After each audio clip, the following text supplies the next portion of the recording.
Hey everybody, welcome back to Only Vet. In our previous video, we have completed till question number 22. This is question paper of Rajasthan's Public Service Commission, which conducted a paper for veterinary officer recruitment in the year of 2013. So in previous part, we have analyzed and discussed till question number 22. So let us start with question number 23, which says straws and stores are deficient in minerals, low in digestibility, poor in crude protein. So answer for this question is all of the above. These straw and stores are nothing but they are dry plant residues. So these are left over after the harvesting. So those things are called as straws and stores, and they are deficient in minerals. They have low digestibility, and they are poor in crude protein. So this is about 23. Now let us look at question number 24, which says in the process of gluconeogenesis, glucose is formed from carbohydrate substrate. Glucose is formed from other than carbohydrate substrate. Then glucose is formed from minerals. Glucose is formed from minerals and vitamins. Actually, these minerals and vitamins not contribute to the glucose. So these two options are not correct. And this neogenesis indicate formation of glucose other than the carbohydrate source, such as glucose can be formed from the amino acids or lactate, or sometimes even protein also participate in the formation of glucose. So for such process, it is called as gluconeogenesis. There are other two terms are there, and they are glucogenesis. So this glucogenesis is formation of glucose from stored glycogen. So from glycogen to glucose is glucogenesis, and glycogenesis. This glycogenesis is conversion of excess glucose to glycogen. That is, this glycogen is the stored form of glucose in the body. So this is about the question number 24. Now let us look at question number 25, which says during the postmortem infection of lungs, this should be examination, postmortem examination of lungs, the following lymph node is attached to its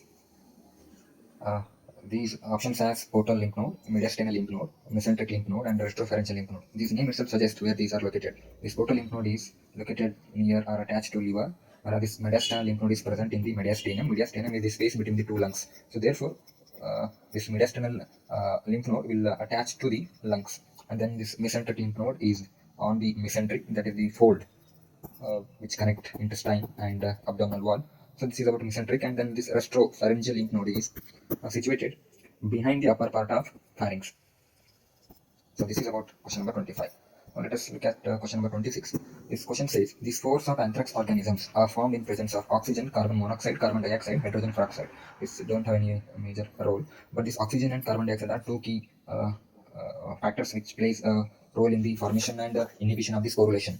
Actually, this organism, that is anthrax, is aerobic organism. So in presence of air, that is oxygen, it favors the formation of spore, that is sporulation. So the answer for this question is oxygen, and this actually carbon dioxide will inhibit the formation of sporulation.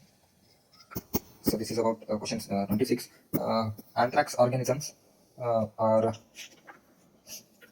also referred, or morphologically they are seen as Medusa head, and then they are also called as curly head, judge's wig, and then this disease is called as Wool-Sorter's disease, and it is also called as splenic fever. In case of pig, the disease is non-fatal. So except pig, in other form, the disease is very severe and it involves a sudden acute death will be noticed. And another very characteristic feature of this anthrax is, in case of nutrient growth in the test tube, the organisms will grow as inverted for tree afferents. So this is because as the upper part of the test tube, there will be high presence of oxygen will be there. So therefore, in presence of oxygen, the growth of anthrax organisms will be taking place. Therefore, so the extensive growth will be occur at the top of the test tube. Whereas as it goes down, the oxygen level will be reduced. So the growth of the organisms will be diminished. Now let us discuss question 27, which says the humidity of air is estimated by simple thermometer. So this itself indicate this is about temperature. Laboratory thermometer is also to estimate the temperature, and this Qatar thermometer. So actually, this Qatar thermometer is to use to measure cooling power of air. So this is a different instrument, and this hygrometer is actually used for the measurement of or estimation of humidity. And another instrument is there, that is anemometer.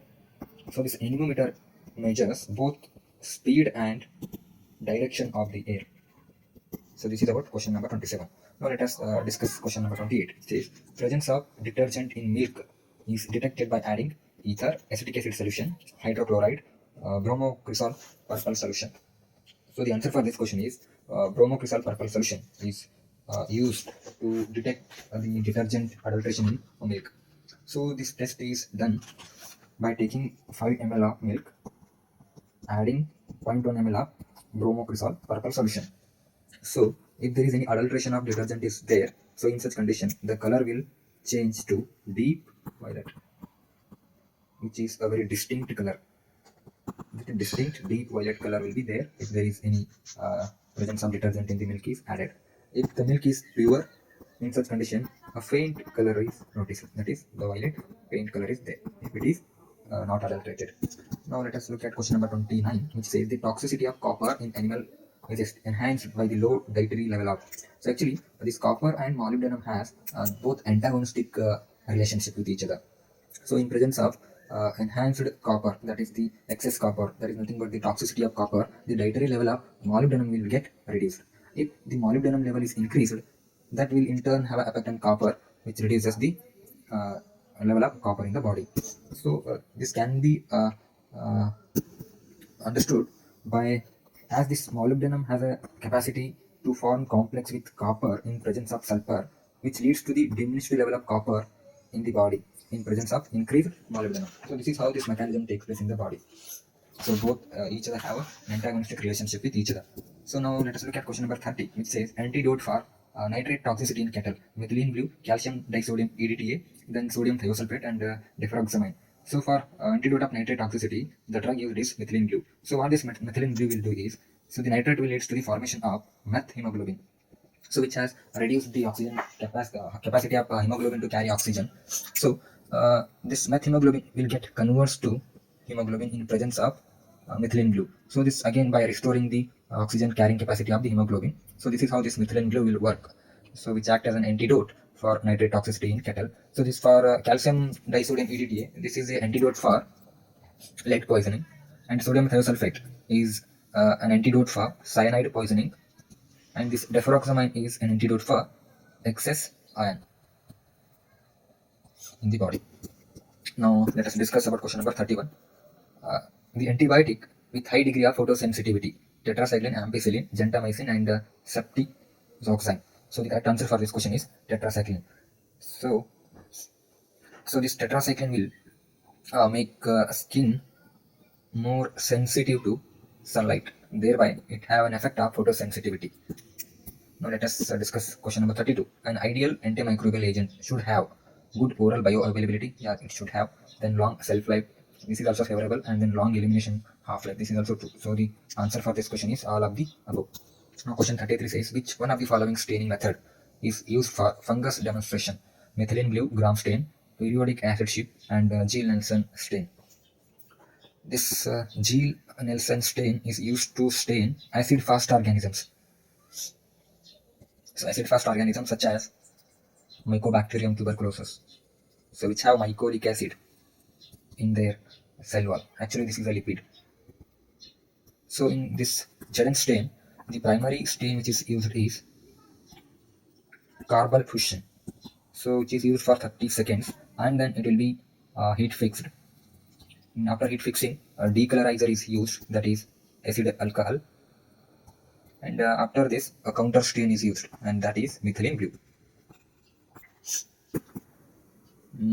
Then in gram stain, actually in gram stain the primary stain used is crystal violet, and then moderant is iodine, then decolorizer is alcohol, and in the end the counter stain is safranin.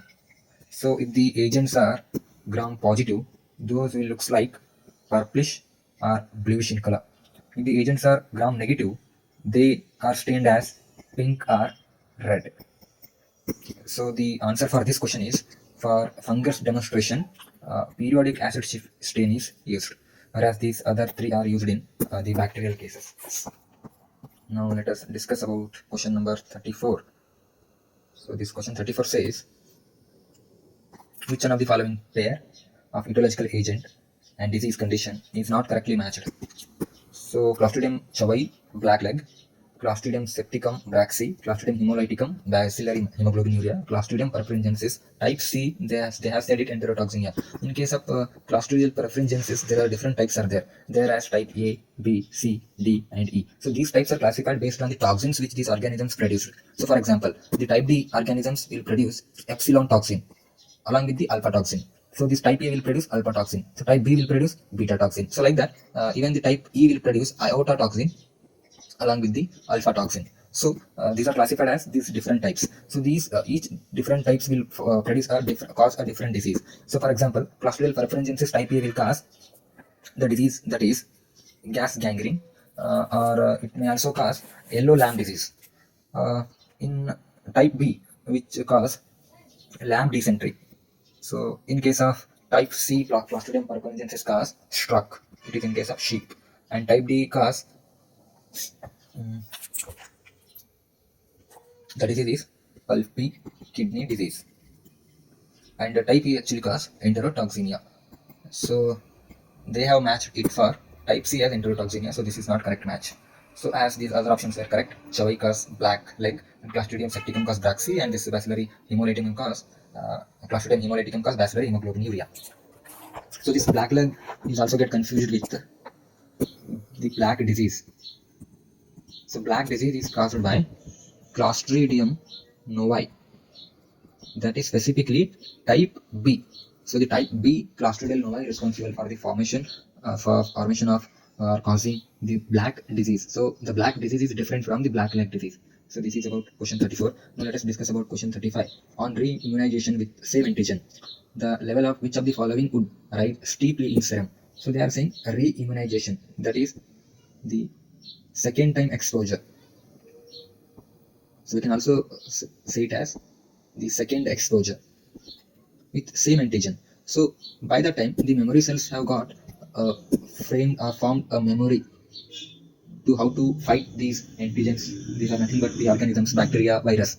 So wherever in the body, if there is a first time exposure is there, in such condition, the body will give a primary response against these entered antigen, such as bacteria and virus. So in such condition, the IgG immunoglobulins are formed. So these are found for first time exposure. And then the same antigen exposed for second time. So by the time the memory cells are there in the body, they have got a memory, and then automatically they will secrete IgG in the steep or more production of IgG is noticed. So the answer for this question is 35 is IgG. Now let us discuss 36. Which one of the following cell is an antigen presenting cell? So these antigen presenting cells are immune cells. So they actually process and present antigens such as bacteria, virus to T lymphocyte. So this T lymphocyte will again remove the organisms from the body.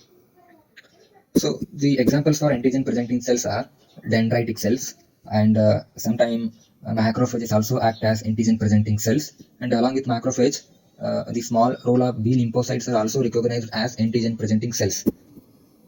Now let us discuss about this. What is this plasma cell? So these plasma cells are differentiated B lymphocytes only. So they become mature B lymphocytes will turn as plasma cell, and in turn they will produce immunoglobulins. So this is about the plasma cells, and this NK cell, that is natural killer cells, are nothing but they are also lymphocyte, specifically granular lymphocyte, and they have their major role in innate immunity, and they have got the ability to counter viral infections. So in viral infections, the body has got natural killer cells, so they will reduce several components, thereby it will try to act against the viral infection in the body. So the answer for this question, that is antigen presenting cells, is dendritic cells. Now let us discuss question 37, which says Sarra in animal is caused by Trypanosoma, Evansi, Equinum, Brucei, and Equiparidum. So Equiparidum will cause the disease, well-known disease, that is Daurin. So which is also called as breeding paralysis. Breeding paralysis. So it is only trypanosomal disease which is not transmitted by the vector route. So which means to say that this Trypanosoma equiparidum, which cause a Daurin disease, is sexually transmitted, that is direct transmission of the organism is noticed without involvement of any vector agent. So this is about the Daurin. Then this Brucei cause a disease called as Nagana disease. So which is another name for African trypanosoma, African trypanosomosis. Then Trypanosoma equinum will cause Malde cancerous. So here this disease is characterized by anemia, fever, and in the end this is Trypanosoma evensi which is responsible for the SARA. So the correct answer for this question 37 is SARA. That is Trypanosoma evensi cause the disease SARA. Now 38 says an anemic emaciated pup with dry coat passing watery mucus with blood in the feces. So the blood in the feces gives the indication as which is anemic disease. So this option says Taxoscariasis leonina and then Taxocara canis, Ankylostoma caninum. So the answer for this question is Ankylostoma caninum. So these are hookworms. So they feed on intestine and they bite and they suck the blood. So therefore, which leads to the anemic condition along with the feces is mixed with the bloody color. So this is Ankylostoma caninum. Then this Taxocara canis cause Taxocariasis. So this leonina is also noticed in dogs. Question 39 says extensive nodule formation in both small and large intestine of calf. So they have given intestine and calf. Options as Chevertia ovina, Esophagostomum, Radiatum, Pneumocus contortus, Strongyloides papillus. So the answer for this question is Esophagostomum radiatum. So which has got another species that is Esophagostomum columbianum. So this radiatum has its impact on cattle. So this columbianum cause the nodule formation in the small and large intestine in case of sheep and goats. So now let us look at question number 40. Mange in mammals is caused by bacteria. No, this is not correct, not even virus. So not the tick. The answer is mite. So Sarcoptes mite causes mange in animals. So these mites are microscopic. Generally they are microscopic, and the another characteristic feature is that these they can be free living also. Along with parasitize the other mammals and animals, they are also found as free living. But these ticks are not found as free living. So they are more permanent parasites compared to mites. So this is about the mange, and ticks are macroscopic in nature. So even without microscope, with the naked eye, we can identify the ticks. Then question 41 says the increase in size of cell leading to increase in size of the organ is known as atrophy. So atrophy is not at all related with the increase. Atrophy is the partial or complete wasting away of the body part or organ due to reduction in cell size. So that is atrophy. This hyperplasia and hypertrophy. So in both the case, the size of the organ will increase, but the cause of the increase in size is different in plasia and in trophy. In case of trophy, there is increased each size of the cell is noticed. So that in turn gives the increasing size of the organ. But in case of plasia, there is increased number of cell only will be there. So the cells are more. So this increased cell in turn leads to increase the size of the organ. So this is the difference between the hyperplasia and hypertrophy. So this question says increasing size of the cell leading to the increase in increase in the size of organ. So the answer is hypertrophy. Now let us look what is metaplasia. Metaplasia is actually a transformation. So other than this, we can also say it as this is a replacement of one mature cell to another cell. So one mature cell will get convert itself to another cell. So such type of cell transformation we call it as metaplasia. So apart from these four words, we have some more terms, and they are anaplasia. So these are all very important because they have been asked many times. Then dysplasia, and then neoplasia. So here what happens? As this uncontrolled metaplasia will turn itself to dysplasia.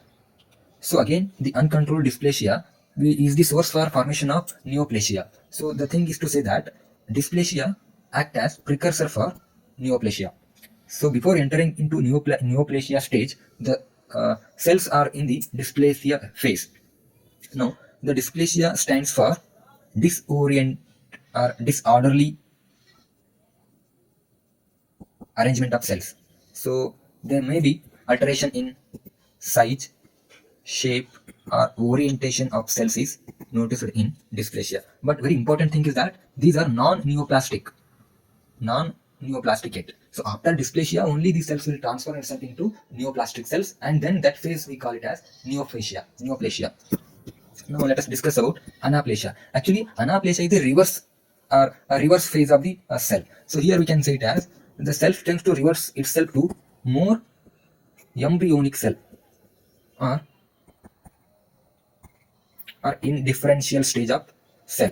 So such a stage we call it as anaplasia. So another key characteristics of anaplasia cells are, in anaplasia, the ratio of nuclear to cytoplasm is varies. So in normal cell, the ratio of nuclear to cytoplasm is 1:1. But in anaplasia cells, the ratio becomes 1:4 or 1:6. So this is some important things related with the terminologies. So let us discuss question 42, which says, which one of the following disease is characterized by hemolytic anemia, babesiosis, theileriosis, trypanosomosis, then anaplasmosis. So in babesiosis, which is caused by the Babesia organisms. So here, along with hemolytic anemia, we can also notice hemoglobinuria, and then formation or symptom as jaundice also there, along with high fever. So this babesiosis is also called as red water disease, and sometimes it is also called as cattle tick fever also. So the answer is option A itself, that is in Babesia. And in theileriosis, there is marked enlargement of lymph nodes is noticed with high fever. The key feature is that here we won't see any hemoglobinuria in theileriosis. And in anaplasmosis, here also there is anemia is there.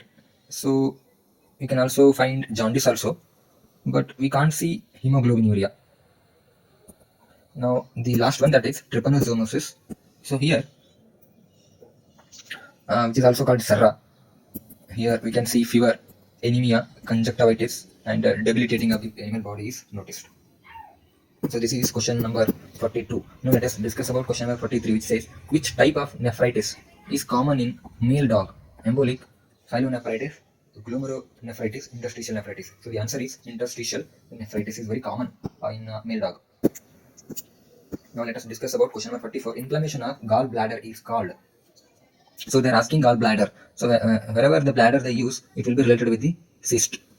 So the option is cholangitis, cholelithiasis, cholecystitis, and colitis. Colitis is inflammation of colon. Cholecystitis is actually the inflammation of gallbladder, and cholelithiasis is gallstones are present in gallbladder. For such condition, it is called as cholelithiasis. And then cholangitis is actually the inflammation of ducts. So that is bile duct. So the inflammation of bile duct is called as cholangitis. Inflammation of gallbladder is called as cholecystitis.